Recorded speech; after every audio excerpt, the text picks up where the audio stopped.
misjudged endeavor could mean exhaustion, and exhaustion invariably meant death. Some months ago, Nikolai Ivanovich, a neighbor and friend, had embarked on a desperate raid upon a state granary.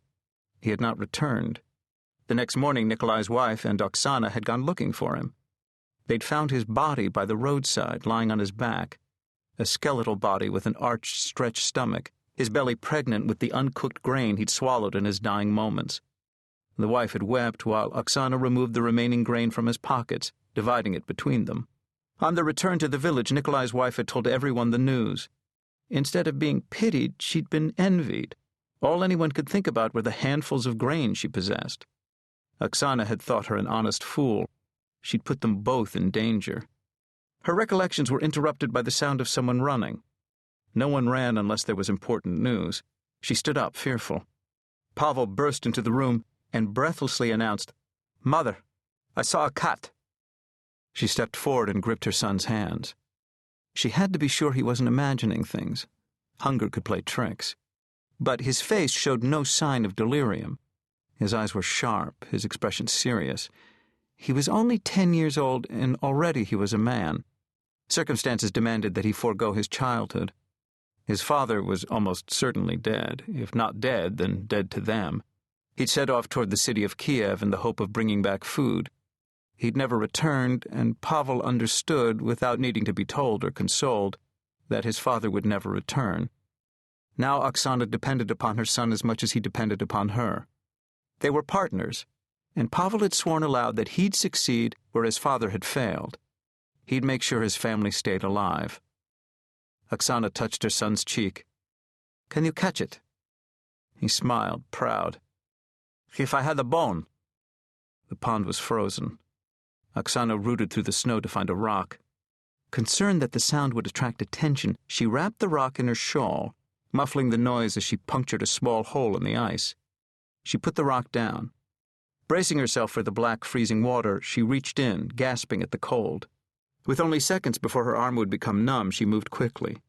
Her hand touched the bottom and clutched nothing but silt. Where was it? Panicking, she leaned down, submerging all of her arms, searching left and right, losing all feeling in her hand. Her fingers brushed glass. Relieved, she took hold of the bottle and pulled it out. Her skin had turned shades of blue, as though she'd been punched. That didn't concern her. She'd found what she was looking for, a bottle sealed shut with tar. She wiped away the layer of silt on the side and peered at the contents.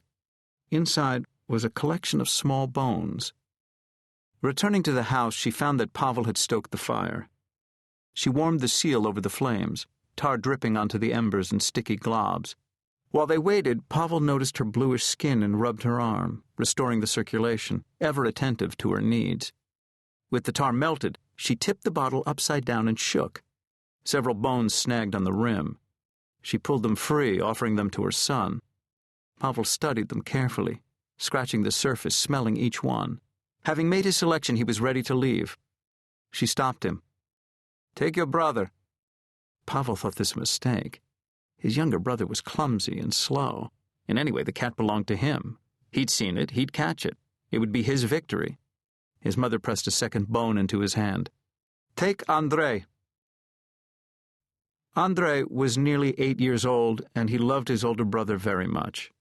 Rarely going outside, he spent most of his time in the back room where the three of them slept, playing with a pack of cards. The cards had been made by his father from sheets of paper sliced into squares and pasted together, a parting gift before he'd set off for Kiev. Andrei was still waiting for him to come home. No one had told Andrei to expect anything different.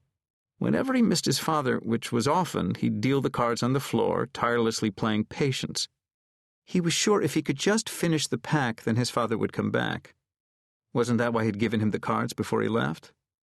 Of course, Andrei preferred playing with his brother, but Pavel no longer had time for games. He was always busy helping their mother and only ever played at night just before they got into bed. Pavel entered the room. Andrei smiled, hoping he was ready to play a hand, but his brother crouched down and swept the cards together. "Put these away. We're going out. Where are your lapte?" Understanding the question as an order, Andrei crawled under the bed to retrieve his lapte, 2 strips cut from a tractor tire and a pile of rags which, when bound together with string, served as a pair of makeshift boots. Pavel helped tie them tightly, explaining that tonight they had a chance of eating meat.